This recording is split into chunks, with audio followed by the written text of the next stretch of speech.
So, silver, gold, and ruby are already stored. Yup, just need to store emerald. Remember its count? 6. Yeah. Next, we increase the count of silver, gold, and ruby. Well, how to do that? We add the new count to the old count and store it back. So, what's silver's old count? It's 10. And the new count is 20. So, silver's final count is 30. Let's put this new value in the dictionary now. Do we have a word for this too? Yep, it's update. This looks similar to a dictionary.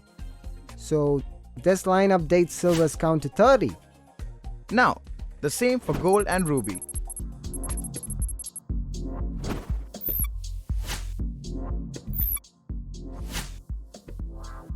The dictionary is updated.